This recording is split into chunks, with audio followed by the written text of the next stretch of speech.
We're good. Thank you very much and welcome to tonight's meeting of June 13th, 2023. We're going to call this meeting to order. Be it resolved that this regular meeting now open at 6:30 p.m. Moved by Councillor Shane, seconded by Councillor Bigelli. All in favor? Motion is carried.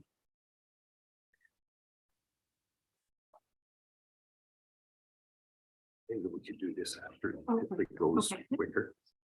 Be it resolved that the agenda be approved as presented, moved by Councillor Shane, seconded by Councillor McDonald. Any discussions on accepting? All in favor? Motion is carried. Before I go any further, I'll just make opening remarks. So we have, in regards to our Moose Creek Community Center Hall, we'll be having our official ribbon cutting ceremony on July 8th, 2023 at 10 a.m. We will be recognizing the efforts of the community and the municipality combined to build this beautiful hall. We also will be recognizing GFL's $1 million donation over the last year as well as this year. And again, so Saturday, July 8th will be a ceremony to officially acknowledge the generous community contribution of $1 million towards the construction of the new Moose Creek Community Hall. Our ratepayers and everybody involved will be welcome to join us on the 8th. Any other comments or to be said? Seeing none. Move to adoption. Or sorry, disclosure. So do we have any disclosure of pecuniary interest or nature thereof? Seeing none. Okay. That the Council of the Township of North Stormont deviate from the regular order of business and move the delegation section to fall directly after 7.5A, receiving of monthly staff reports and recommendations. Moved by Councillor McDonald, seconded by Councillor Shane. So we will have the report by RV Anderson. So we're going to move the delegation just before Mr. Anderson's report so we can combine the two together and have the proper questions. Moving to the adoption of minutes and previous meeting. Okay. Oh, did we actually? No, we didn't. So do I have, we have the mover seconded. Any discussions or comments? All in favor? Motion is carried. Maybe just take the boxes as we go for the carry. Okay. Okay, so be it resolved that the following minutes be approved as presented. Plan of subdivision public meeting, 23rd of May, 2023, and the regular meeting of 23rd of May, 2003. Moved by Councillor Shane, seconded by Councillor McDonald. Any discussions on our previous minutes? Seeing none, all in favor? Motion is carried.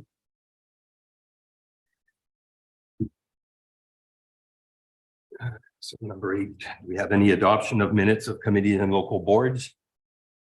Be it resolved that the following monthly reports be received. Yes. Arena, the CAO, Finance, Fire, Bylaw Enforcement, Building, Public Works.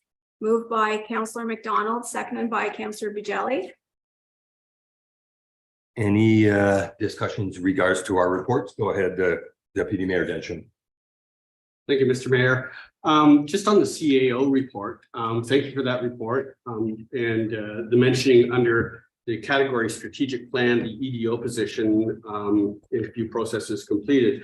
But it tweaked me there because, again, what we are seeing is elements, deliverables within our strategic plan, the EDO being one of them. There were other elements as well. And with, you know, the good progress that was made last term with the purchase of the new building, my question is really, do we think it might be good for us to think about another strategic planning meeting? And we have a new council who may want to give some voice into that. And so I'm just wondering whether or not we should be looking at updating our strategic plan so that we can kind of set the priorities given all of the good things that have happened and the potential that's ahead of us. And through the chair, actually, the CAOs and administration was thinking that we could potentially start looking at dates perhaps in the fall. I was hoping to provide the EDO with some time to acclimatize himself. I believe as council and staff are aware, we will have a new EDO joining our team, very significantly experienced individual. I want to provide them with the opportunity to go out and meet our businesses, speak with council and our farming community, just understand what supports they need. And then, of course, once they have time to absorb that, I think that would be probably one of the foundations, I suspect, that will evolve or expand on the existing plan that ends in 2024. So that was from 2020 to 2024. So I think that's a significant bridge that I think we have to provide him with significant time to formulate a plan. So I thought perhaps with the mayor's support and with council, we can determine a date probably in the fall, September, October, if that's the will of council. Yeah, and I think, I think that's great. We, the EDO should definitely have a strong voice in the strategic plan, but we also have a lot of things that are on the short-term horizon. Like I say, with the new building, we've got the idea of daycare, the idea of food share, with the developments that are taking place and the delegation we're going to hear tonight. I just think there's a lot of really good things on the horizon. So if we could try to push that a little bit forward, if that'd be my input. But I realize as well that it's a balance because the EDO will need some time in the position to survey as well. Thank you. The other discussions in regard to the reports received. I'll just add one. I think we brought it up at the last meeting, just seeing, I know it's in the works, but for the bylaw, and I apologize, Nancy, I didn't get a chance to brief you on this, but as far as getting a report that can determine where we are as far as how many complaints is out there, what we're working on, what we've resolved, but just to get a sense of, yes, we are moving. We do get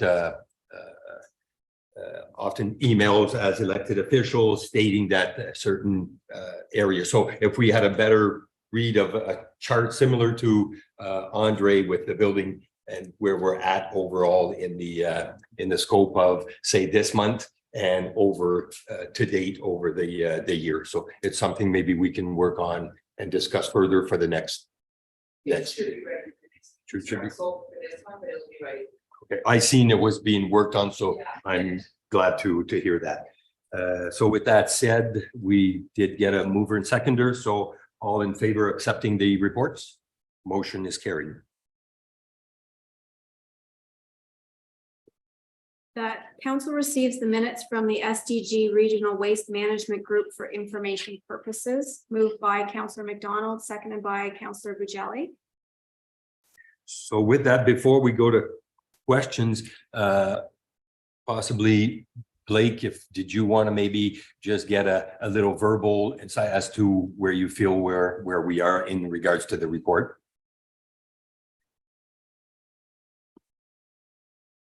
We're good?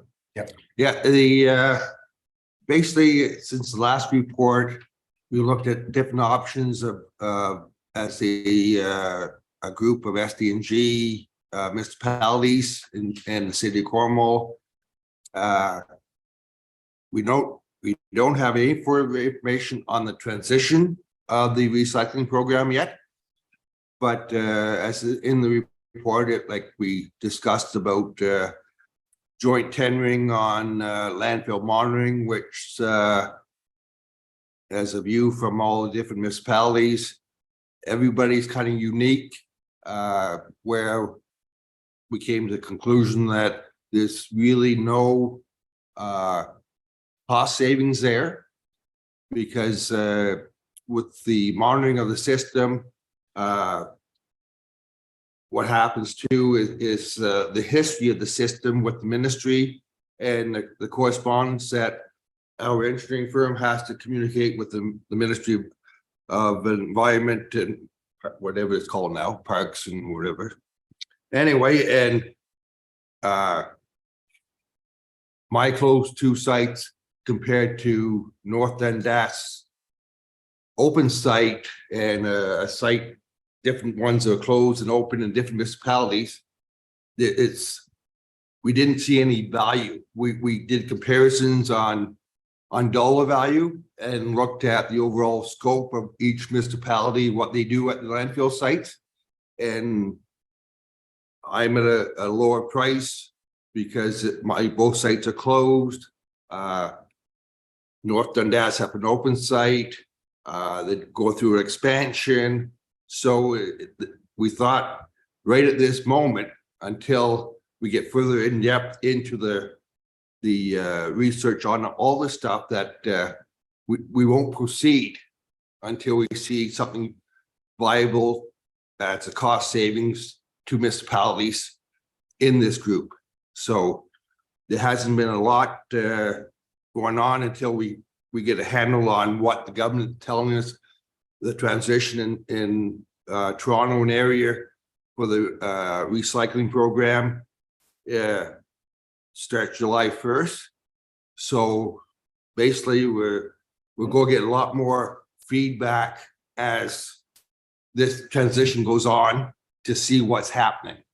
So right now, we're not prying into Toronto to see, oh, what are they telling you and what's going to be good, what's bad. We'll wait and see, because we're in 2025. So it was kind of like we're still holding the committee meetings and carrying forward and just progressing at a reasonable pace, and we haven't seen anything that is really necessary to bring the council as a request or a resolution or any outside costs associated to that we have to pay for or whatever. So there's not a lot going on. I should say not a lot. It's a lot going on, but we're not jumping the gun. No, thank you. So with the report and any question, discussion, go ahead, Deputy Mayor Densham.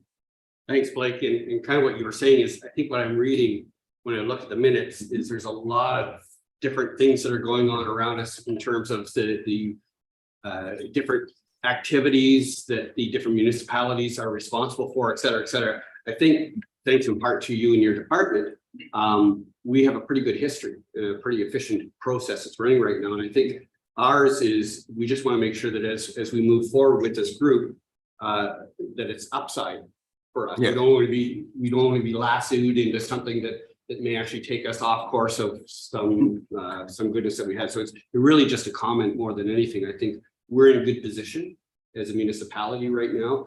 Hopefully this will give us some upside potential in the discussions, but we just, if nothing more, we want to be sure there's no downside on that, and we'll count on you to keep us in on that. Just say, basically, it's not a group thing that we're doing. I'm representing North Stormont. If it's something that it's going to be profitable for the municipality or cost savings or something, that would be when I take something to council to say, here's a option for the North Stormont to get into this kind of a program or this kind of a group event, that like the hazard waste program would be one that we're working at slowly. That would maybe be a cost savings, but we already had our event in June 3rd, I think it was. And next year, hopefully we don't have to pay a cent. Thank you. Go ahead, Councillor McDonald. I just wanted to say I really appreciate seeing the minutes, and they're very well organized, and whoever was organizing these minutes should be commended, because they are very easy to read. So please keep including them in the council reports. I see there's a meeting on August 1st. I think even if there's no immediate benefit, we'll see long-term benefits from working together with the other municipalities. And Councillor Shane and I took a tour of the GFL facility, and the mayor from South Glengarry was there as well. And there were some good conversations about what other municipalities may be interested in doing with regards to our regional waste facility. I saw that in here as well. So I think you guys are doing a good job, just to echo what Deputy Mayor Densham said, working together. And I think working together always brings benefits. Thanks. Discussion, Councillor Bajelli. Yeah, just a quick comment too, and just again, appreciate the minutes and it's, we can see a lot of it's in its infancy. It's a lot of waiting and seeing. I think everyone's kind of learning at the same time as this is being rolled out. So one thing I might want to suggest is maybe later this fall, if it's the will of council as well, that we invite the counties back to give another full briefing, kind of once you've had a few more meetings under your belt of where things are transitioning along with the province as well, kind of a little bit of a more deeper dive that Ben provided us at the beginning, kind of like the formation of the group. It's kind of like an update of where we might stand after kind of the first 6 to 8 months of working together type of thing. So just a thought if that ends up being the council. Thank you. Any discussion, any other discussions? So if I may add, yeah, we have the benefit of being the host municipality of a site like GFL, which is we also, as Blake mentioned, we're hopping out only by the 1st of January 2025. This process is starting on July 1st of this year. So there's a year and a half that we'll be able to see the impact, iron out the so by the time we get to do the transfer, I think we'll have way more information as to the direction that this is all going. So You're correct, Mayor. Mr. Mayor. thank you. So with that being said, it's been moved. Any other discussions, further discussion? Seeing none, all in favor? Motion is carried. Moving to the RFQs. The Council of the Township of North Stormont received report number PW 10-2023 regarding RFQs for Moose Creek Concrete, driveway tie-ins, asphalt paving at Chrysler Fire Hall, and asphalt paving Centennial Drive for information purposes. Moved by Councillor Bajelli, seconded by Councillor McDonald. Thank you. Any discussions on, go ahead, Councillor Bajelli. Just of note for these, and I'll let Public Works confirm this as well, but for those that may just be looking at the agenda, for the thousands and thousands of you that are watching on Zoom, and saw the quotes or the request for proposal for the asphalt paving at the Chrysler Fire Hall, and seeing that one coming in at 17.5, and why we didn't go that way, and I do know why, but I think for the sake of the public, maybe just let Public Works comment on why that 17.5 wasn't selected as opposed to the 27.95. And you're right, we did the reason we went, I'm trying to find it here, but top of my head, the quotation had an addendum to it. And the addendum pretty well doubled the quotation value. And so at the 17.5, the other quotation we received was with the addendum of the larger quantity of asphalt paving. And we do the calculation, it was much more, it was a lot higher than the low bid of Levac paving. Thank you. I just wanted to make sure that, like I said, everyone did see that. Perfect. Any other further discussion? Seeing none, all in favor? Motion is carried. Budget amendment for the Berwick School purchase. That the Council of the Township of North Stormont accept the amendment to the 2023 budget for the purchase of the Berwick Public School. Moved by Deputy Mayor Densham, seconded by Councillor Shane. So I believe we've got in front of us, there's numbers there, but Carly, would you like to maybe just clarify all this for us Yes, and to the public? Thank you. through the chair. So this budget amendment is for the purchase of 57 Cockburn Street. It's the future location of North Stormont Municipal Office. The purchase price of the location was $364,565. Then we also have an admin capital budgeted for renovations, including but not limited to the gas line, heating and cooling, concept redesign, accessibility and construction. So those are the costs that we have with the proposed budget amendment. On the cost side is $944,565. And then below is the budget amendment for financing. So the transfer is going to be from the working capital reserves. I've listed the current balance at approximately 1.7 million. We're looking at withdrawing the 944,565 shortfall to finance the renos and the purchase. We have 20,000 currently in our budget already from the accessibility reserves. That was our portion to go towards the accessibility project, the EAF. Of 100,000. So we're including the 120,000 in total that we already have in our current budget. And then we're financing the 944,565 from the working capital reserves. I added some notes because there's a bit of a timing difference from when the purchase and then the sale of the asset being this municipal office. The sale of the current municipal office, the proceeds will be transferred back into the working capital reserves to replenish part of that reserve. The other note I had was the potential rental opportunities within the building. We're looking currently right now, as you mentioned, Mr. Mayor, the daycare provider, the community food share. So this would provide operating revenue in future years, but any amounts that are received above and beyond the township's break-even costs, so like the hydro or and things of that, the operating, it should be transferred to the working capital reserve to replenish the full amount of the 944,565. But of course, the rental agreements are still to be determined, and the renos and all these costs, etc. We're still in the early stages. Thank you. That said, any questions or go ahead, Deputy Mayor Dencham? Oh, just a quick comment. First, thanks, Carly, for figuring out how we're funding this. And I agree. I think we should see a good chunk of this back once we make any final decisions on our existing building.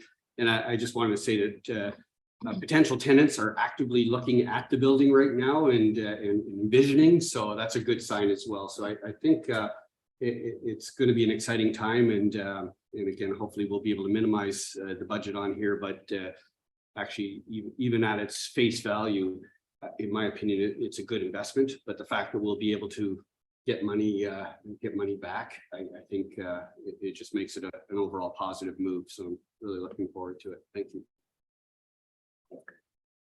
Go ahead, Councillor McDonald. Are there other opportunities to replenish the working capital reserve, like other opportunities? It seems like definitely the sale of the building is wise, but then the rental income is probably a pretty slow way to get us back up to what you may consider a healthy reserve. Through the chair, the only other way to replenish the reserves is through really taxation. So that would kind of be with our budgeting process and our tax levy, which is already sensitive to the taxpayers. So it is difficult to replenish reserves. Another area would be surplus, but it's undetermined. So at this point, and it is at the early stages, we would recommend these items to replenish the reserves, but there are other options. Yeah. And there's nothing that, yourself or maybe the CAO are concerned about needing that reserve for. I mean, I know there's probably no other way to fund this and it's happening, but it's a little like when reserves go down, it makes me a little nervous. So with the budget already passed this year, the budget amendment, the tax levy set, so we don't have any other income other than from the reserves, or if it was a donation or a grant. So we're basically using the 120 that was already budgeted, and the difference of the revenue, the reserves is our only option at the moment for this year. And what about the timeline for, like, let's say we're moved into the new location and everything's great. What's the timeline for the sale of? Well, that's to be determined through the chair. We've certainly had a lot of dialogue on that right now. Once we get the conceptual drawings, we can submit to council and staff's expectations. And then we'll get a real sense through many years of what the changes are going to cost. This is a very rudimentary calculation. It's the best case. I always like to overestimate that budget, so I think it's not overly inflated, but I hope it is.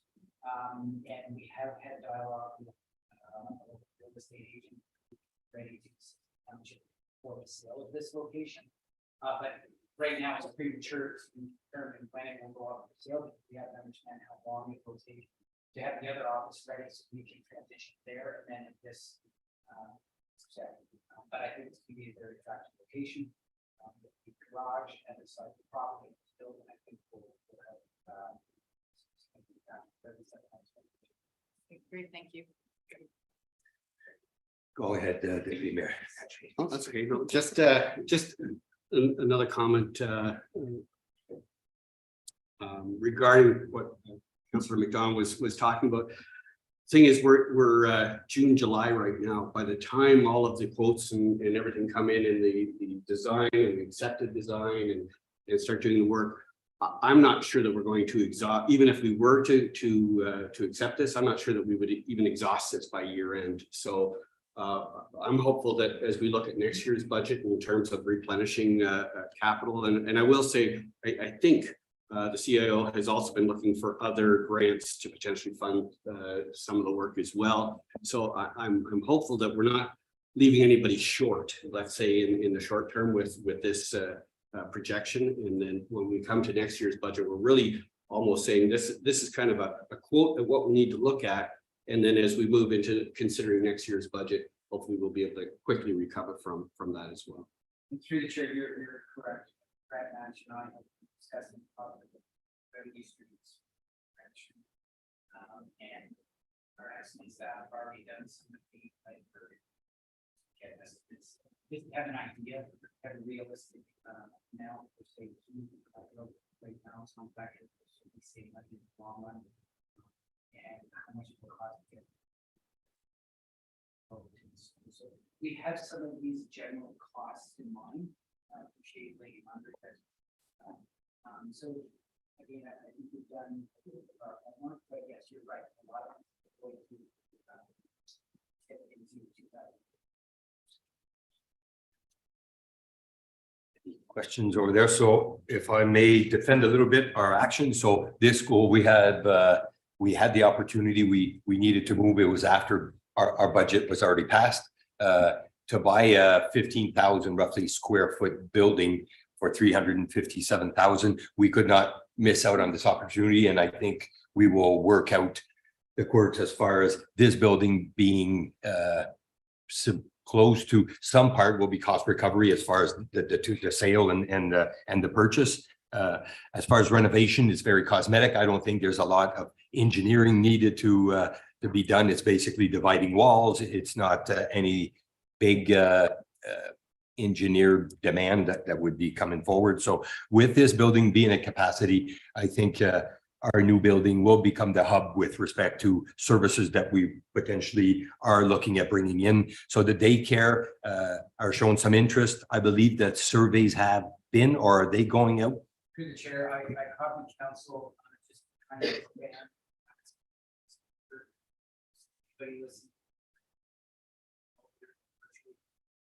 please visit the website. City of Cornwall has graciously assisted us in generating a survey to help two potential service providers determine demand in the township. Just to strengthen their business model, but certainly there are two service providers that are interested. We're just trying to find out how much each of them will be for a licensed stationer in the township. So I urge everybody in our municipality, every ratepayer to go and take this survey to show the potential operators that there is childcare services desperate. And if I may add, I believe there's waiting lists, both, I believe, out in the Chesterville area. Avonmore has also waiting lists. So this would be very beneficial. And I also reached out. We cannot state anything yet, but I'm trying to see how we can get our hands on that subsidized daycare that the upper tiers have been talking about, the upper levels. So there's more to it. I'm trying to get more informed, but that's something as well that in rural, I know in the bigger cities, it's more attainable, but it's nice to be able to tap into those resources in the rural sector as well. So again, look on site for the surveys, as well as food share, I think is another service that they're looking at bringing in. So again, it was an opportunity in my eyes that could not be missed. We had to move on it, and I'm sure with finance, staff, and this council, we'll be able to maintain and move forward in a positive manner. So with that said, let me see, where were we here? Budget amendment. So it was moved and seconded. So any further discussions? Seeing none, all in favor? Motion's carried. Moving to our procedural bylaw, section 7.5. That council approve the recommended changes to the township procedural bylaw 36-2020 and direct staff to bring forward a new procedural bylaw to be adopted with the suggested changes at the next council meeting. Moved by Councillor Shane, seconded by Deputy Mayor Densham. Any discussions on the motion? Go ahead, Deputy Mayor Densham. So the, thank you. First of all, I think we were overdue for updating on some of the items here. One thing, and I spoke quickly with the CAOs, but I just wanted to mention this publicly. I don't think there's any restrictions as to if we're attending a meeting virtually, there's no restrictions as to where we are in the world. For example, if we're traveling overseas, I know that there are some bylaws that exist that say you can't be out of country to attend, but I don't know that that's a restriction for us. Through the chair, I've not found any legal impediment for elected member to be from California or from Florida or from Dubai, as far as I know. I believe the same security concerns would be unchanged regardless of geographical location. So no, I don't believe there's any impediment to being The other thing is streaming of meetings online. I don't think that's in there, and I don't think it necessarily needs to be. We stream our meetings here, our public meetings, as a courtesy, and I think it's something we should continue to do. Where I'm wondering though, where it gets frustrating for me is to see when we go into closed session and there's no motion that comes out, that a staffer has to remain in the building to bring us back online just to close off, to reopen into public, and then to close off that meeting. And I'm wondering if there's any way that we can, or if it needs to be documented where we can prevent that from happening. I don't like seeing somebody sitting here for potentially another hour and a half just to open it so that we can close the public meeting. Through the chair, there's nothing in the procedural bylaw that requires us to have virtual stream. The only requirement is to be open to public, which we certainly are. The front door is open, the gallery, anybody who wishes can participate. That being said, I think the staff can't go around. I don't have strongest technical knowledge on the system. So of course the NCN is the operator and it's facilitated to learn. We did have Mo learning the system, but Mo moved on to the position of province, which leads us to have Julie to learn. But you're right, regardless of if it's Nancy Ann or another staff member, there is somebody that has to operate the system to transition us from open and then of course closed and then back open. Unless council decides that at their discretion, if it's a matter of closed, and I understand the deputy mayor is saying, especially for a special meeting, closed session, the time it takes to go from opening the open council meeting to going to close is minutes. We could be potentially discussing a sensitive matter for a matter of an hour or two, sometimes more. And then of course, coming out of close, in most cases, it will only be 3 or 4 minutes as well. We've played motions and open. So is it an encumbrance for the staff? Yes. But again, that's at the discretion of council. If we choose to live stream it, then we do have to have an operator to operate the system. There's nothing requiring us to do that. It's at our discretion. To add to that, so to be discussed, yeah, we can, the door will always be open once closed before we go back in. The door is unlocked for the purpose of, so it is something that could, to keep a staff member sitting for a period of 1 or 2 hours. We can always, the doors open, go back into open legally and not, Nothing in the, as I said, nothing in our procedural bylaw that requires us to. It's our practice.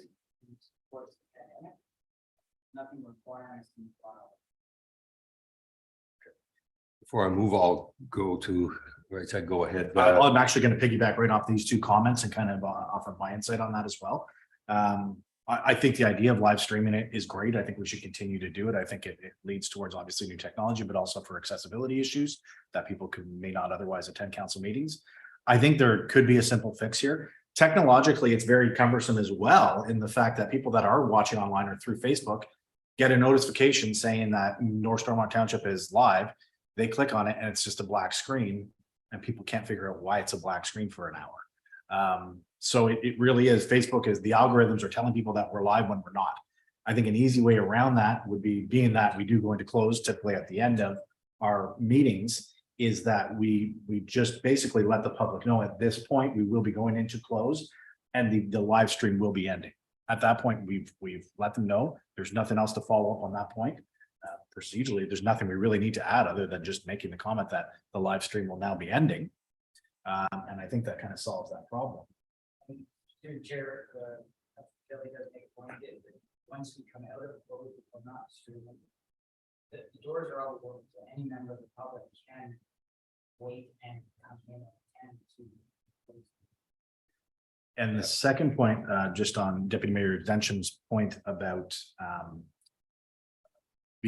whether being in the province or being within the country as far as attending meetings and votings, there is, during the pandemic on the federal level, there were policies put in place with respect to that those that who were outside of Canada could not participate in meetings of the House of Commons or could vote, due to the fact, not just the technology that we have, but you're subject then to a foreign network. And the network became the security issue that they didn't want to deal with. So there, just for staff's information, there are policies that do exist that you may want to reference on that or have a look at because they were put in place on the federal level. Through the chair, I'll look at it. I'm just wondering if it's a conversation that would happen publicly. I'm not sure what security risks there would be with any content that we would stream, because this would only be for the council. And I respectfully thank the member of council for telling us. I'm just not sure what the policies are meant to secure if the discussion is going to be open and accessible. But I'll certainly take the advice. Councillor McDonald. Stop for my 2 cents. I think it's more about your equipment and whatnot, like depends if your organization allows you to take your laptop or your computer out of country and use it out of country. If they don't, then obviously you can't participate. And each organization is different in terms of what they allow for exactly the reason of network security, et cetera. If you're VPNing in and whatever. So if the county of SDNG that provides our IT services doesn't have an issue with this being taken out of country, that might be worth considering as it's okay to participate. Not that I'm planning to go to Florida and participate anytime soon. My other comment was just to thank staff for organizing and updating and improving the policy, and Leanne provided some context on the updates as well. I really appreciate just seeing where some of the things we were already doing are just being recognized, formalized, documented. And I think it's great for transparency, and it was good for me personally to have a read through this again and remember some of these things that are very important in the way we conduct our meetings. So other than that, I thought all the amendments that you proposed were good and fair. Thank you. And if I may add, if you're going away on holidays, whether it's with friends or family, we have this policy about disconnect. I think it's unless you're gone every month, I think you should just go and enjoy your holidays, take the time and Here, I will. Sure. Yeah. another area. No, so it could be options. So we're not passing this. Is there any directions that we want to give staff to further look into or to bring it back to Through the chair, yes, there was never an intention for this. So. This would be brought back next week. on the 28th? Is that when the intent is? Counselor or Deputy Mayor? Just one other point that we exchanged an email on was around correspondence. And as we receive correspondence, I think the CAO should have some discretionary powers on what can and can't be, should or shouldn't be put in the correspondence part of meetings. I think for the most part, the correspondence we receive is very informative. It's in good faith, et cetera, but if somebody were to submit some correspondence in bad faith, I think the CAO should have the power to reject that if he feels that's appropriate. Through the chair, there is current wording that is consistent with other sections.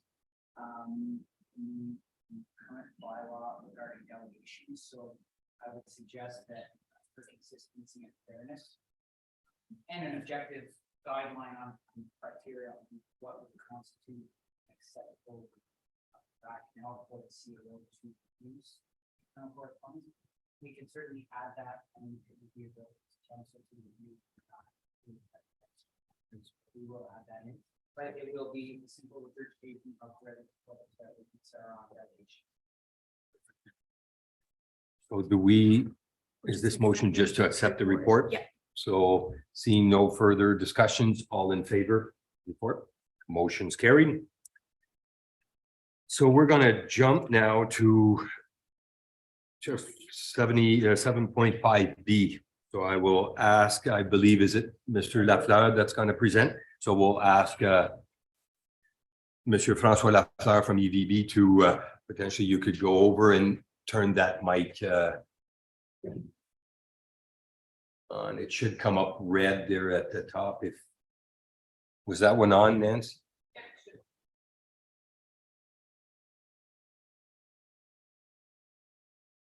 Want me to just also like I was gonna say, do we need an engineer? But we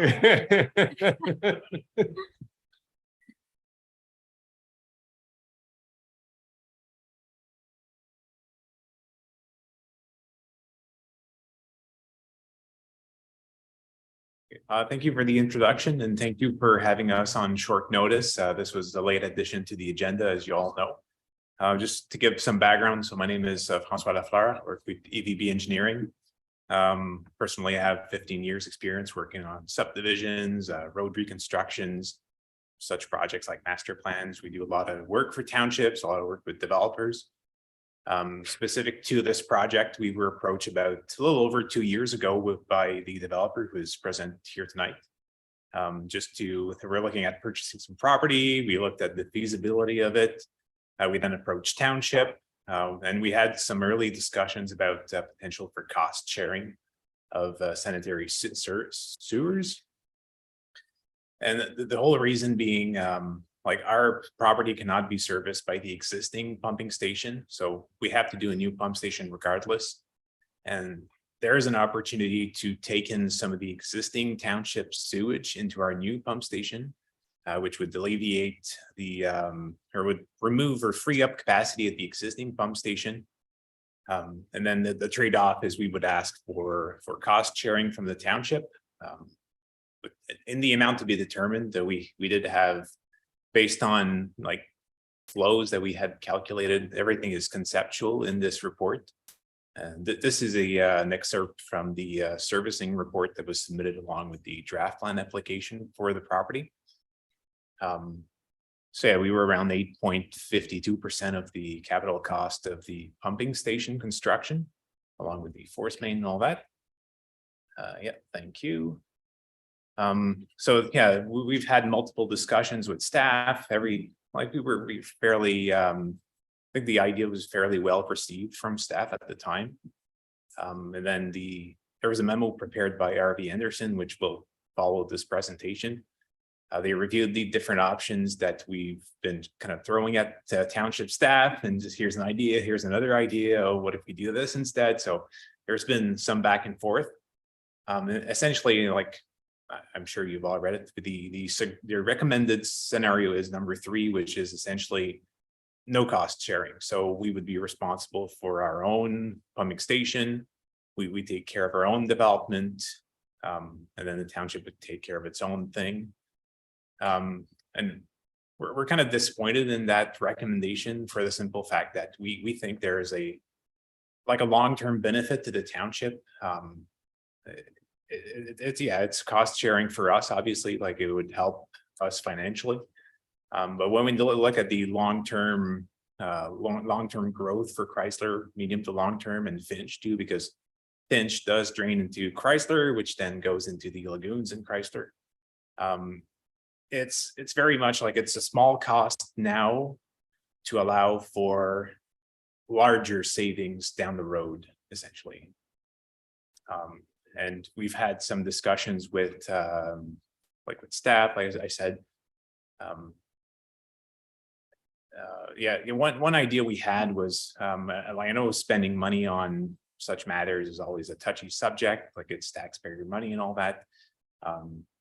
So one idea we had was we could defer, like we could finance the project, or the developer would anyways, and then he would ask for rebates on his building permit application fees, something like that, to kind of offset those costs. And and the way we see it too is, and there was some discussion about putting that cost of future upgrades onto a future developer on the south side of the Nation River, which it's an option that could be done. It's just it makes those lands, like if there is ever a need for future upgrades to the existing system, like it renders those lands very much like unfeasible from a financial point of view. It's just like you have a developer approaching you to develop in there, and they're looking at, okay, well, to service this property now, I'm being asked to increase, either upsize the existing pump station, which could entail like a force main upsizing, which is not cheap. Obviously, it's quite expensive, especially when you're dealing. I think there's close to 3 kilometers of pipe between the existing pump station and the existing lagoons. So it's a big cost, obviously, and one that could deter future developers from wanting to buy a property, wanting to develop on the south side of Chrysler. So that's the first part. And then we kind of broke down the issue for like the cost sharing aspect into like 2 separate issues. And the one is the pumping station, which was a little up above, was number 3 in the memo. That's okay. Yeah, so I touched on that like already.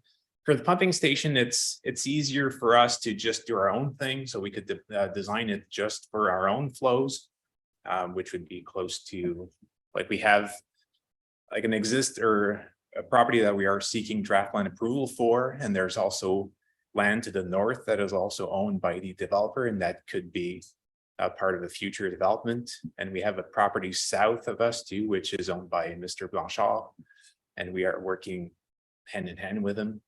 So there's potential for cost sharing there, and to be determined between the 2 owners. So we would size it for just those like 3 properties owned by two different people. So if that's the direction of council, that could be arranged for the pumping station. Where we see the biggest issue, and that's the next section. So we have, this is just a drawing showing the draft line property is in the bottom of the image, and we have like the future development area within the north part of the image. So yeah, that area is not part of I don't think it's part of the official plan for the village right now, but it could be brought into the OP designation at some point. And right now, it might be hard to see on there, but the blue line is the existing force main that runs from the existing pump station to the lagoons. For our new development, we will have to, as I said earlier, build a pumping station with the new force main to the lagoons, which is the purple line. It's obviously quite preliminary still, like we still have not come up with the best routing option for that. And the orange line is just an idea we had as to like redirecting the existing force main into our new force main, which was kind of discussed in scenario 2 of the RV Anderson memo. So the benefit there is like we have to trench, we have to install a new force main. The hope from our side was we kind of hit 2 birds with 1 stone. The first being like we would move the existing pipe out of the way, which may or may not need to be relocated for future development. It's kind of cutting on an angle. It's not ideal, but it could be incorporated into the subdivision somehow. I'm sure the concept plan people could do something like that. So yeah, the hope from our side was either we could put 2 pipes in the same trench. So the cost of doing that is marginally higher because the materials would be the extra cost. The trenching still needs to occur one way or another. And the machinery, the labor is all, it's slightly more maybe, but it's very much comparable to having to put 1 pipe in. It's certainly a lot cheaper to do 2 pipes in the same trench versus 1 pipe in 1 trench and then coming back in 5, 10, 15 years and installing a whole separate trench, especially if the subdivision is built up and we have to rip up asphalt and whatnot to install it. So that was the first kind of idea. The other one is we could upsize our 1 pipe just to like allow us to connect the 2 pipes into 1. It takes a bit of special designing on the pumping station side of things. Just want to make sure that the 2 pumps can operate either simultaneously or 1 on, 1 off. It's possible. It just takes a bit more math anyways. So that's our sales pitch, I guess, or ask. So we think, long story short, like we think there's a real benefit to the township in doing this, and I guess we would not be here tonight if it otherwise. Yeah. And just in closing, we just want to thank you again for the late addition to the council meeting tonight. And yeah, we just want to reassure ourselves that if council does decide to go with option 3, scenario 3, that we would not be responsible for future upsizing costs at our dime. That's pretty much it. If there's any questions? Thank you very much, Monsieur Lafleur. So do we want to, maybe we're better off, we'll ask some questions to Francois now, or you might be asked questions maybe after RVs, because it's sort of everything falls in together. So do you want to maybe get RV Anderson's presentation and then the questions can come as a whole, and you may be asked to answer some of them. Agreed? Thank you.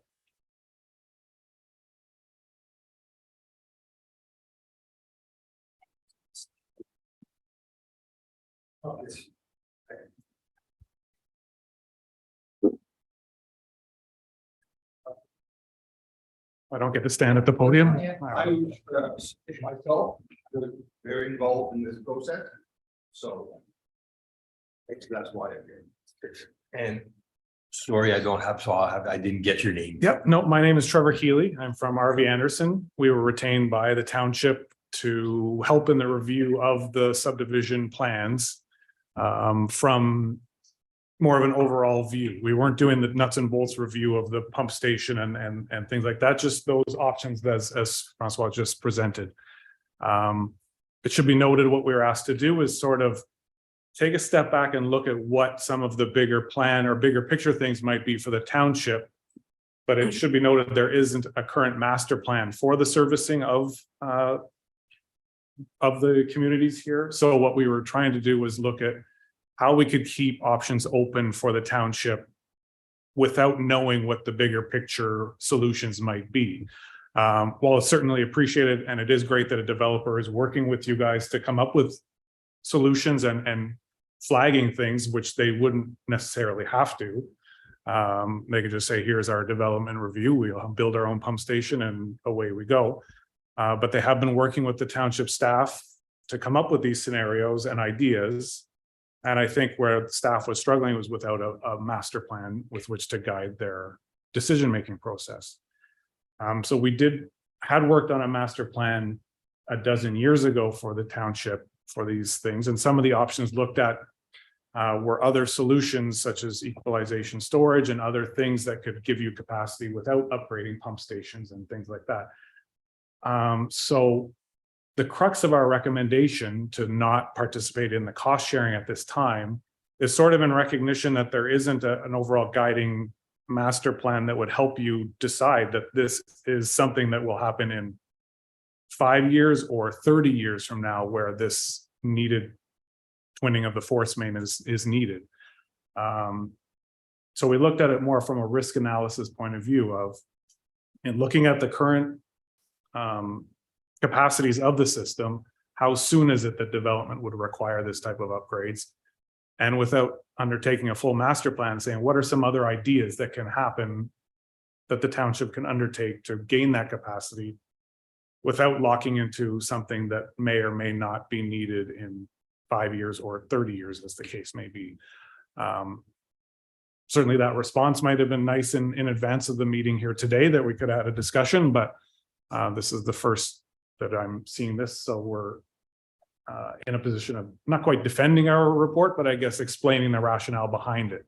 It was something that is trying to consider a bigger picture without a master plan in place. So it is something that can still be open for consideration for sure, but is my understanding the township is planning to undertake a master servicing study in the near future, which would help guide some of these things, but I understand the developer wants to develop. So our recommendation to just let them proceed with their initial phases of the development, which included a pump station, which then closes off that opportunity to take advantage of that construction and the force main. But there is a lot of capacity to keep using the existing force main for the foreseeable future. And there are potentially other options that can be looked at to gain back that capacity without upgrading force mains or pump stations. Hopefully that makes sense. The report is pretty short without explaining that bigger picture of it, but. Well, before I go to questions or from the floor, so I kind of understand all this stuff. I'm trying to get my head wrapped around this. If you look at overall, it would have been nice. So the delegation did come in a short form.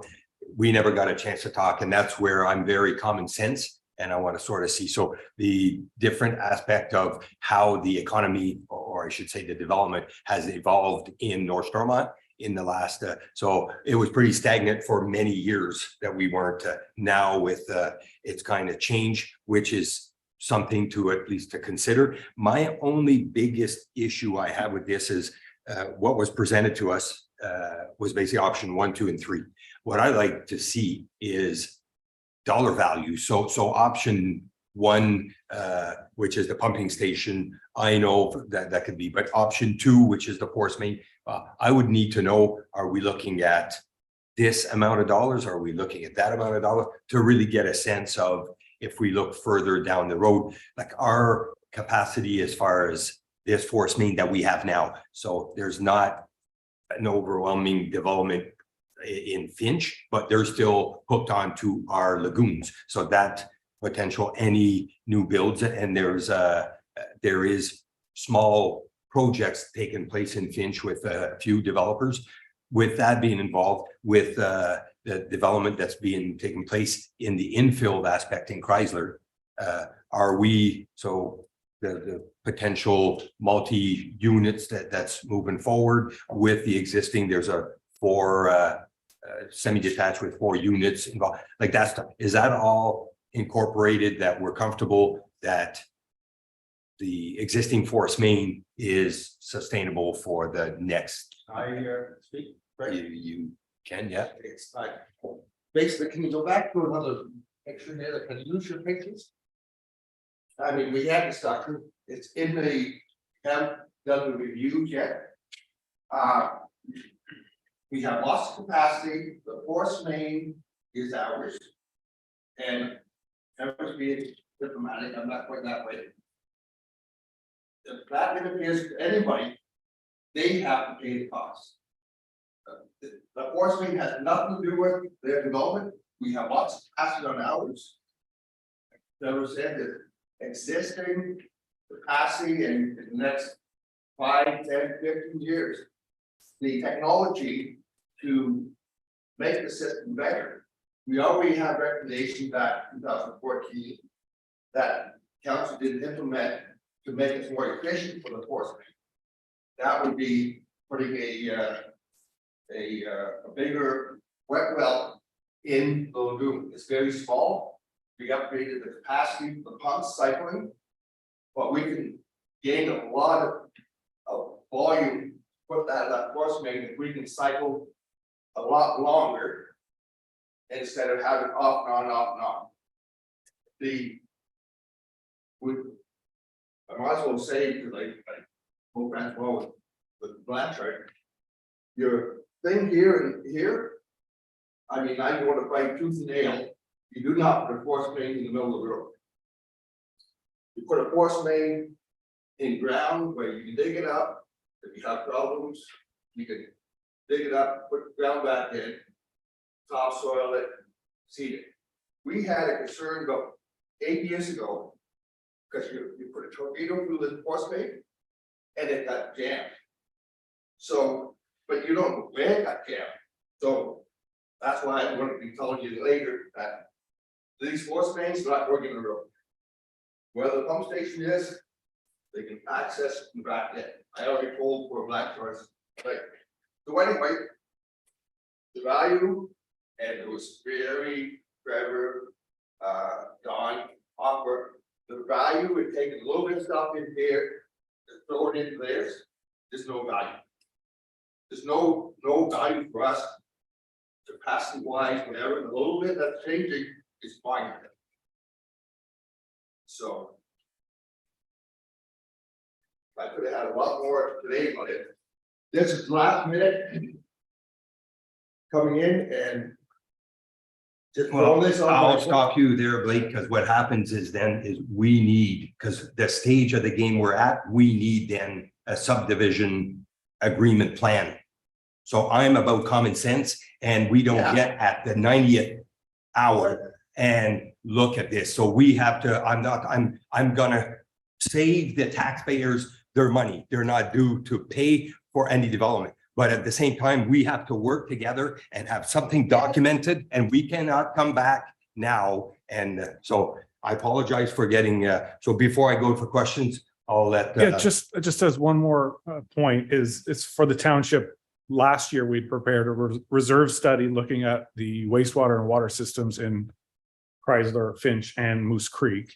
And we got information from the township concerning the number of developments that were currently approved and lots that are serviced, and looked at how much capacity you have within your lagoon and pump station system. Obviously, the pump station is the limiting factor, but what we sort of looked at was in looking at, you don't want to commit the 100% capacity of that thing. You want to roll it back a little bit to have some freeboard for infiltration or storms or whatever else. There was still enough capacity in the system for the equivalent of for sewage 300 and some lots of development, assuming single family homes using the same average flows that the current homes in these villages are using. So I mean, that is a fairly significant development, I think, but a master plan would refine those numbers, refine those solutions. Some of the things that Blake was talking about were options in in the earlier master plan that could still be looked at. And certainly there is cost savings in these proposed solutions, scenarios, as we were calling them.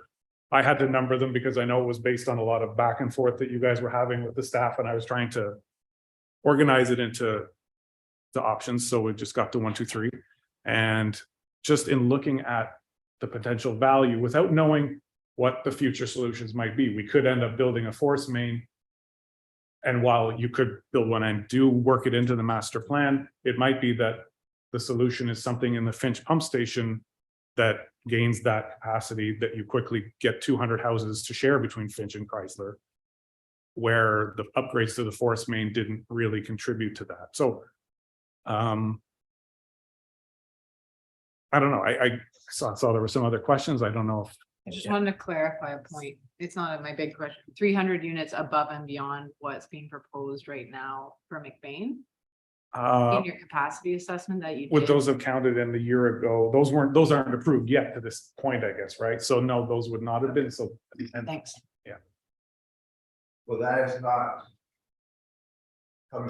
yeah, at this point, this wouldn't contribute to the pump station regardless. It does go to the lagoon.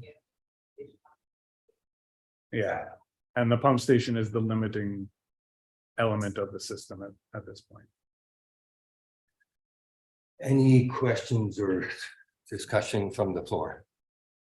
I would just have to echo your comments. It's impossible to make a decision on this without seeing an actual dollar value, even knowing that a lot of this is just, these are theoretical drawings at this point, or but without even having a theoretical number associated to it, it's almost impossible to say, yeah, we're going to look at something cost sharing, having no idea what kind of commitment that actually means for us. So it's really tough to make any type of decision on that. Deputy Mayor Dench. Well, and yeah, I agree. And I thank everybody for their contribution. I think it's good that we're kind of thinking of all the different solutions. But what I want to feel comfortable with is that staff and the mayor, with his expertise in this area, and others around the council table who have way more expertise in this than I do, I'd like people to feel comfortable. And I'm not getting that sense of comfort yet. And so whatever it takes to get that level of comfort, recognizing the fact that, you want to make some quick decisions as a developer so you can make your own plans. We want to be certain that the decision we're making is the right short-term, but also the right long-term decision. And I simply don't have the expertise to evaluate that, and I don't think I can ramp up on it. I'm very much leaning heavily on staff and on the expertise of my colleagues to help me get that level of comfort. And again, it's not just comfort with the solution, it's also the affordability, both in the short term and the long term. I'm very thankful that you're taking a long-term view on this to say, if we deem that cost sharing might be the right solution, you're willing to work with us on how that plays out. Fantastic. Like that's very reassuring. But at the same time, we need to have the specifics, and I need staff to feel comfortable that this is the right decision, because I simply don't have the expertise to support it. Councillor McDonald.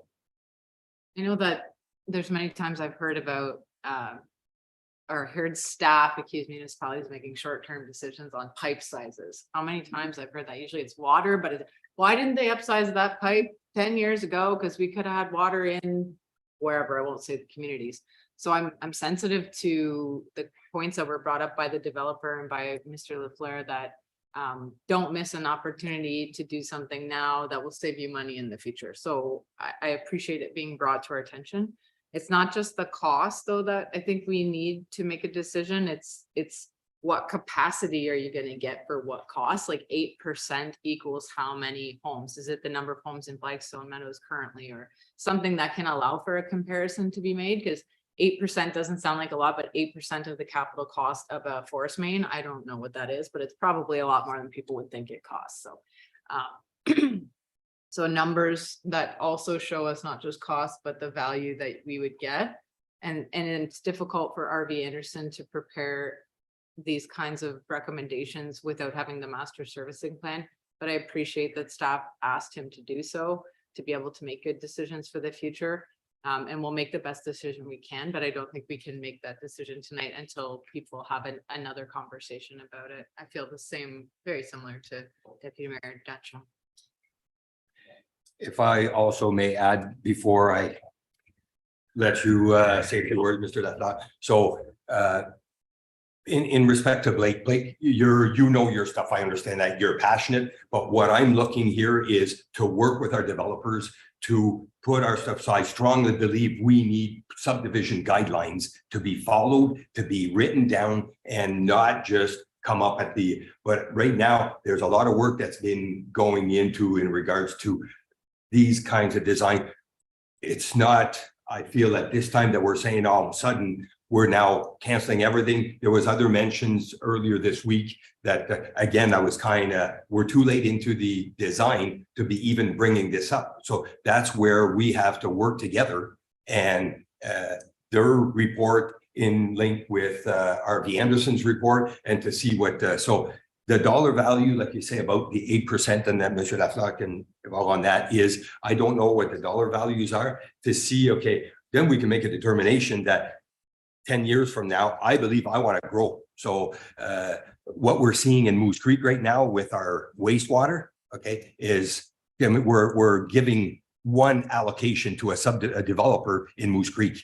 Okay, that's a slap in the face. That's something we should have been on sooner than what we are now, and we're hopefully going to resolve that. But it's, again, to work together, and I believe we've got good developers that are invested in our community. We've got Blake, I understand you know everything about subdivision, I think, but we have to work together, compromise, and come to a solution. So with that said, I will let Monsieur Lafleur maybe add a few points to the discussion. Just.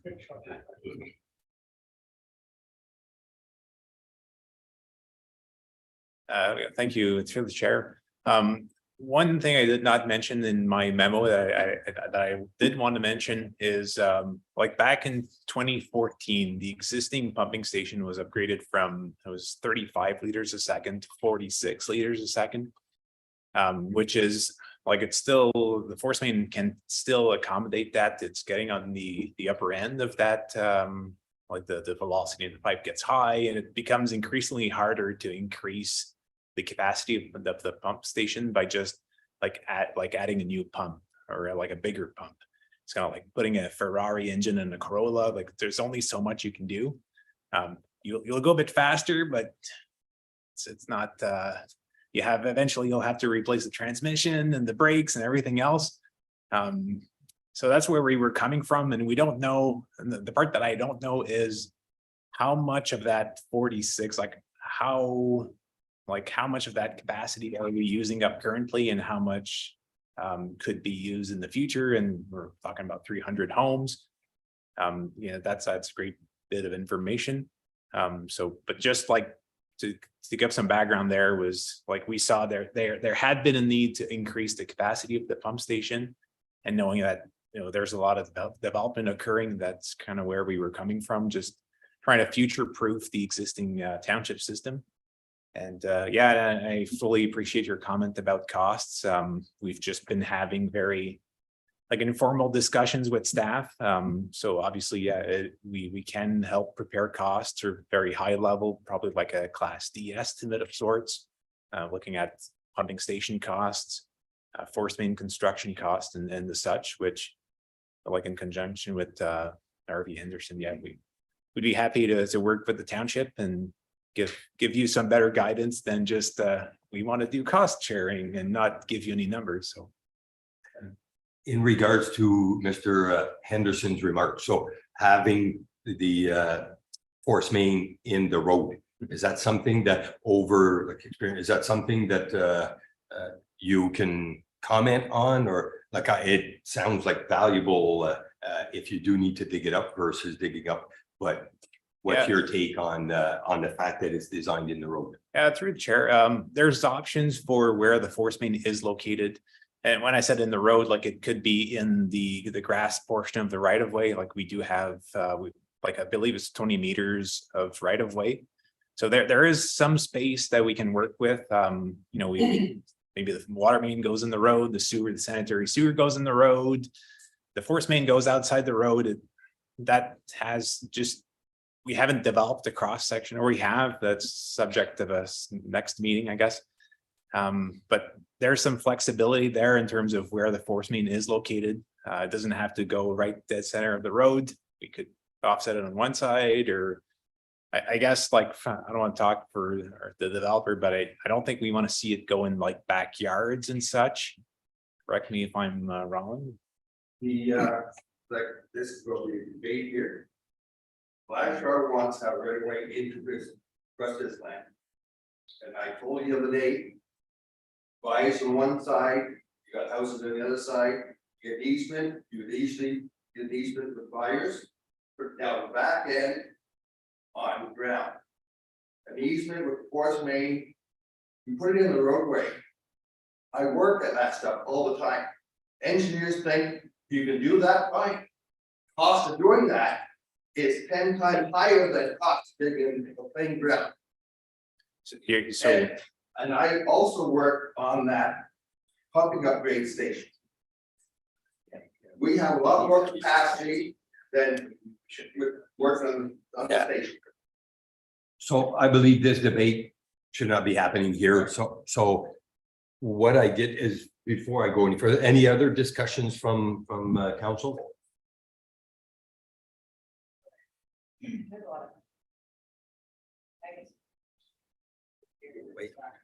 So what I had done is I had requested to have two motions. So the first motion that was, had we read this? No. Okay.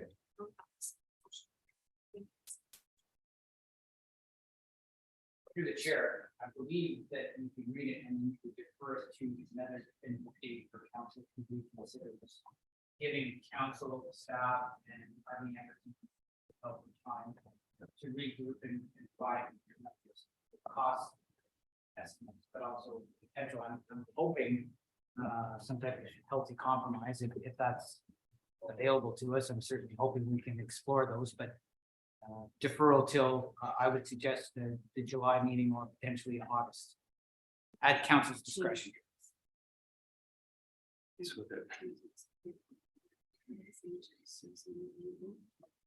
And defer. into future council. Yeah, Or we, to- now, is there a timeline in regards to any of this where the developer, is there a timeline that you need to know by? I'm sure it's like everything else, sooner than the better, but because if we defer, it'll be tight. What my intentions are is I would like to have the discussions through EVB and RV Anderson and maybe explore more some of these. Maybe we can get some of the cost outcomes of the potential growth. So in regards to force main, is there any aspect of bigger or leaving the force main as is, or a bigger force main if it would add value to any of what we're, so that's this kind of discussions, or report back to council from the two sides and to see if we can come tighter to make a better understanding of where we're going with this. Is there an agreement, or is I it? think, if I may, I think if EVB were to prepare this, high level class D cost per option, or, based on the capacity you're gaining, and define that some way in houses, that gives you at least something to look at. What it doesn't give you is something to compare against what holistic solutions there are to Chrysler, because you haven't undertaken that exercise yet. I mean, if it does come out, it's great that a developer is coming and flagging these things right off the top. And at the same time, I wouldn't want EVB wasting their time or developers' money to do another study and produce more pricing if it's just going to be potentially, we can't compare it against anything other than how much more houses you can build later. If the other solution is something like Blake mentioned, is a change to the wet well, which gains you 50 houses instead of the 8 that perhaps one of these options gains, or the 8.5% that is saved here versus 25% saved with another option that may be cheaper, but it may be not. So this is the risk of, we've got the cart before the horse without having a master plan, and we're trying to review it against the big picture. So that's sort of a tough position the township is in, but I can also appreciate that the developer is trying to push this forward with options because they would like to develop their land, which I believe we've determined, and the township's technical review determined it could go forward as is. It's just the last question is, I guess, what risk do you want to take on to contribute money to share now that may not have been the preferred solution? It may be, and if you don't do it, then yes, it will look like you should have done this 20 years ago. But that's where a master plan comes into play, I guess. Okay, go ahead, Deputy Mayor.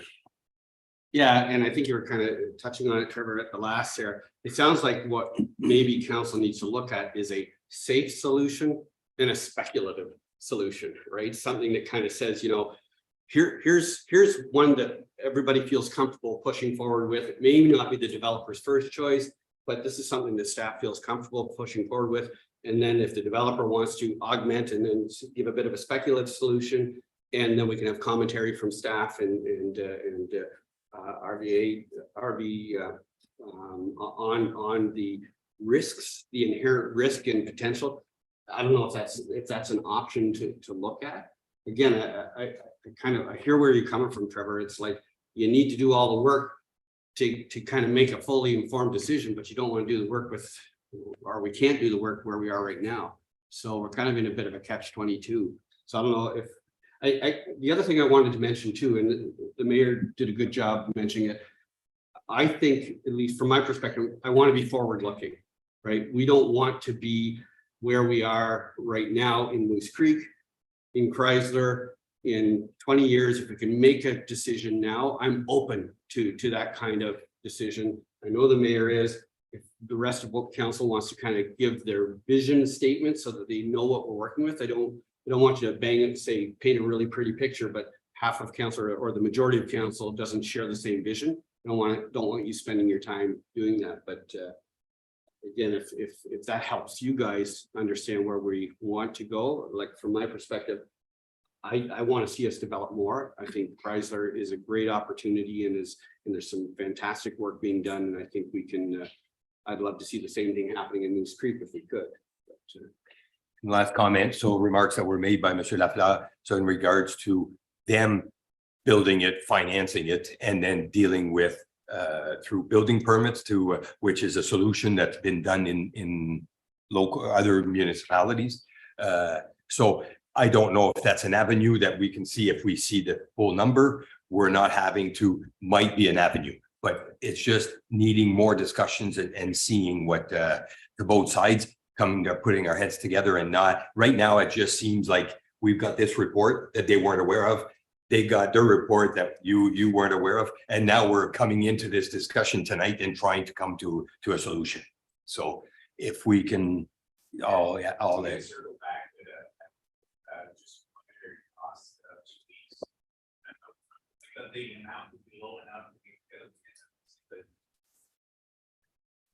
And again, that's like I said, that's just to have a bit more discussion. I think it's been, you get the agenda on a Thursday. We're no engineers or developers, and now we're trying to wrap our heads around. So Craig, I'll just let Councillor McDonald and then Just a thought, like I know you said, I know you're, and good job, we're gonna do a master surfacing study, so you're laying the groundwork for that very well, but is there not a way to look at like upsizing a wet well? What capacity would you expect? What cost would you expect? And not hold anyone to, obviously costs would change, but there's got to be a way to get some kind of understanding of the options for capacity without, like, I would assume we could make a guess. Anyway, that's all. But what you're talking about, that was presented in 2014.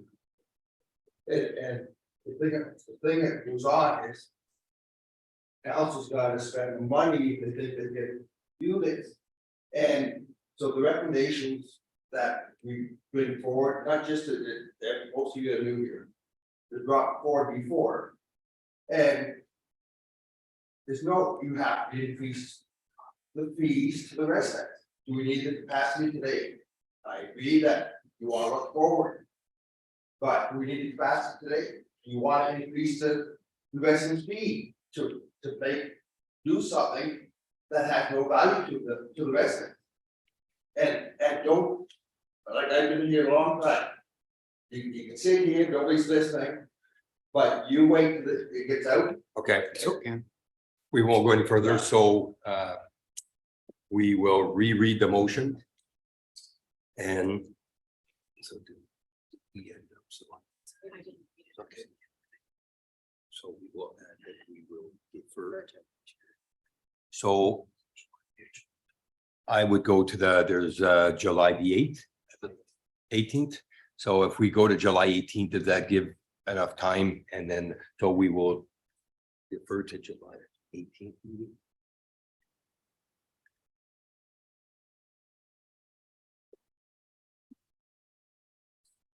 And at that point, there will be, I'm sure, more discussion, but if we can get a bit of value as to what it is that we're looking at, the benefit of what, and putting it more in the context to, And through the chair, I did request the CBO be here tonight, just in case there were questions regarding that option that you had just brought up about building permits.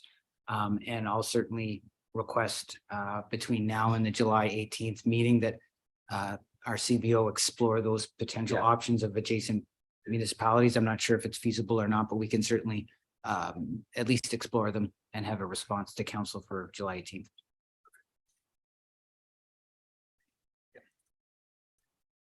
That council accept the report from RV Anderson Associates Limited regarding the McBain subdivision sanitary servicing and defer to the council meeting on July 18th, 2023. Moved by Councillor Shane, seconded by Deputy Mayor Densham. so I'll get you to just reinitial, but are you good with that, Deputy Mayor? Any further discussions? So just one comment, that July 18th will be for staff to come prepared at that point, so that will probably back you guys up before that to equip them to be prepared. Right, so it's, So if the information can gather up to administration, so we have time to kind of oversee what could work, and Mr. Trevor. So I will get Trevor to also oversee so on our behalf. So seeing no further discussions, all in favor to defer? Motion's carried.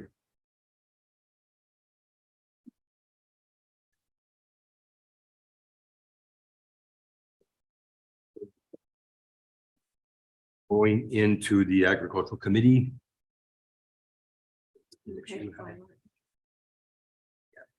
be it resolved that bylaw number 43-2023, being a bylaw to repeal and replace bylaw number 25-2023, to appoint members to committees, more specifically the Pilot Agricultural Committee for the Township of North Stormont, be read a first, second, and third time, passed, signed, and sealed in open council this 13th day of June 2023.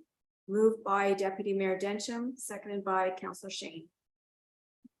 Any discussions on the motion? Seeing none, all in favor? Did you want to add? Just through the anything? chair, just a very brief explanation. I think both members of council, both Councillor McDonald and Councillor Shane, are aware when we developed and approved the makeup of the agricultural committee, we specifically indicated would be the junior planner that would be the staff member. Of course, with most transition to his provincial government job, that has left a vacancy, and I thought it appropriate as CAO to make it a bit more generic, just in case there's other staff movement or we need to have another staff member focused on that file. It just gives us the flexibility instead of naming an individual independently. It gives us a much broader staff pool to draw from if required. So it's just a simple explanation as to why we just put staff member. Yeah. Sorry, I apologize. I was aware, but it's good to just inform our residents. So the motion's moved, no discussions, all in favor? Motion's carried. Moving to motions and notices. Okay, that the Council of the Township of North Stormont supports the resolution that was passed on May 9th, 2023 from the City of Cambridge, supporting the Big City Mayors, OBCM, and the Association of Municipalities of Ontario, AMO, in calling on the Ontario government to introduce legislation for municipal elected officials to improve municipal codes of conduct and compliance with them in consultation with municipal governments, or an alternative, the OBCM, in support of expediting the second reading of Bill 5.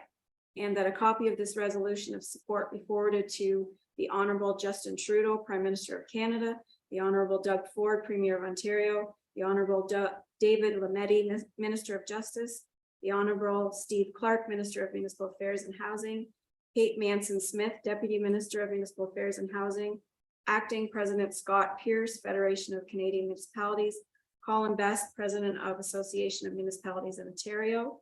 It was moved by Deputy Mayor Densham, seconded by Councillor Shane. Any-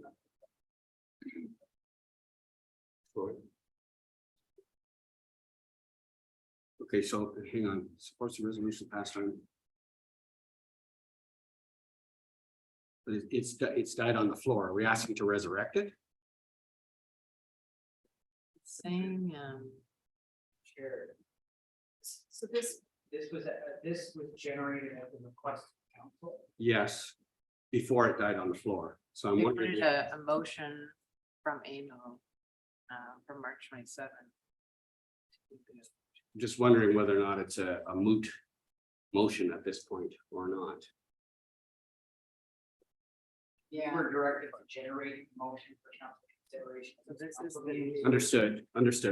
This is the new motion to. Yeah, if you call it Bill 5 is dead. Yeah, that's what I'm thinking is that The issue that we lost through the chair.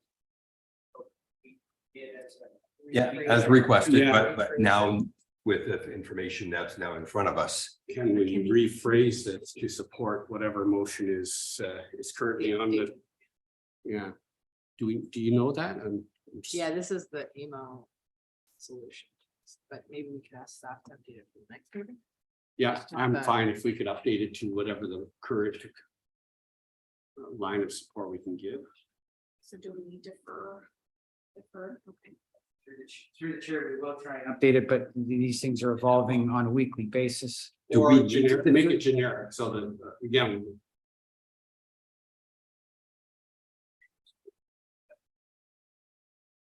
Referencing an actual bill. Yeah. Really, because we are entrenching the word Bill C5. It will, even if there's a new incarnation of it, it'll no longer be Bill 5. So I think at this point. I don't believe we even defer. We don't defer it. I think we just let it die on the Yeah. table. yeah, and if again, I think what I was trying to accomplish through this one was to give voice to stronger support for our integrity commissioners process. That's really what I'm trying to do. If there's an opportunity in the future for us to bring that back to the table, I guess we can do it that way. Or I'll think about it, and if we wanted to consider doing this more generically, we could do that as well. Yeah. So it's on the table yet. So I have the mover seconder, so I'll bring it to a vote. So all in favor? Seeing none. So defeated. 11.2. Okay.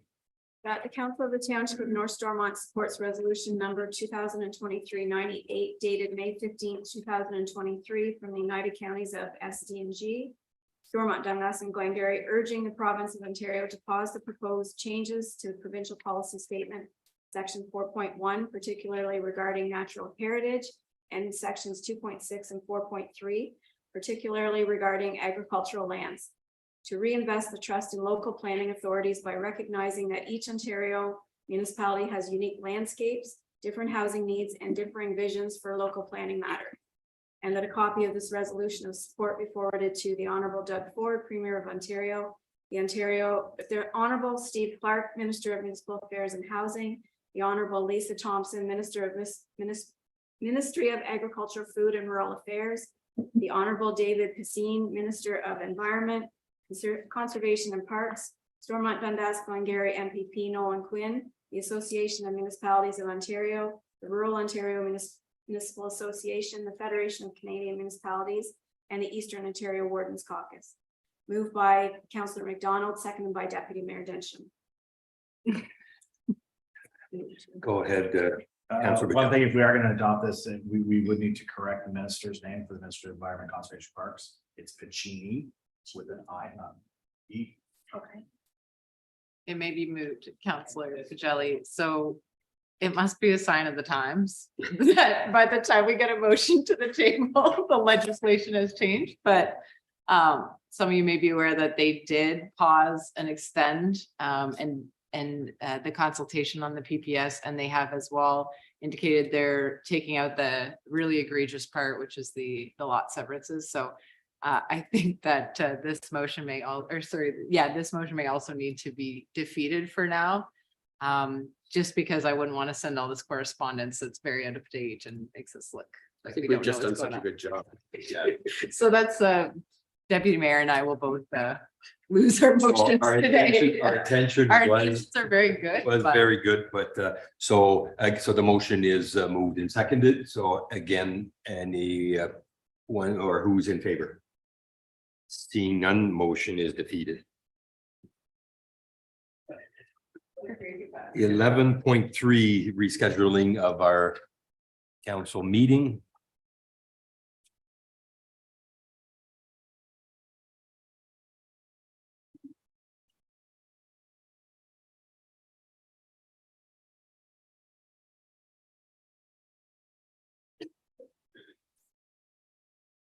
Be it resolved that the regular council meeting scheduled for 6:30 PM Tuesday, June 27th, 2023 be changed to 6:30 PM Wednesday, June 28th, 2023. And I do need a mover and a seconder.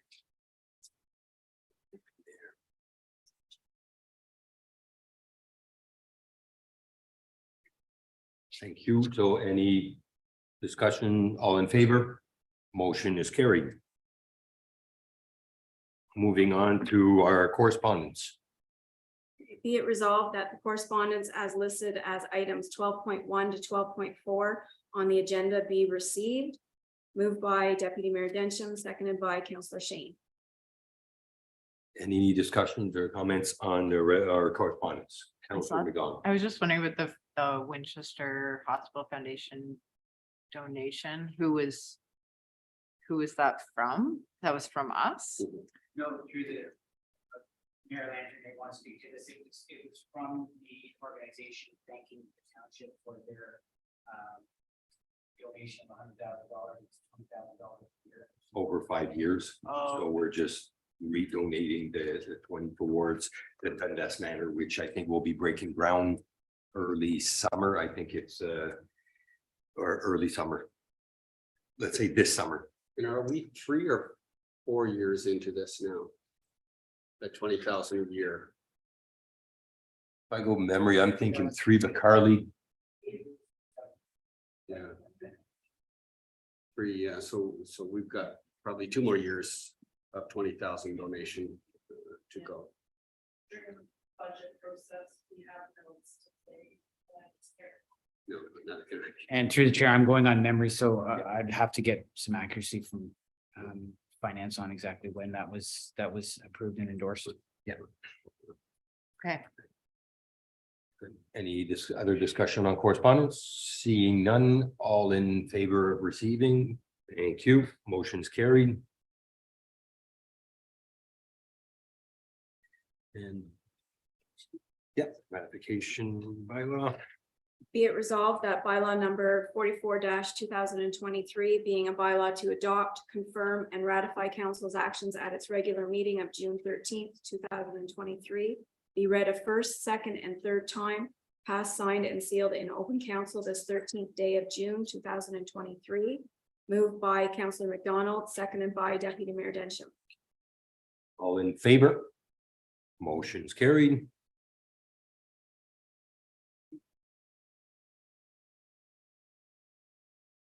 Be it resolved that this regular meeting adjourn at 8:07 PM. Moved by Deputy Mayor Densham, seconded by Councillor McDonald. And all in favor? Motion is carried. Thank you very much, everyone, and have a good night.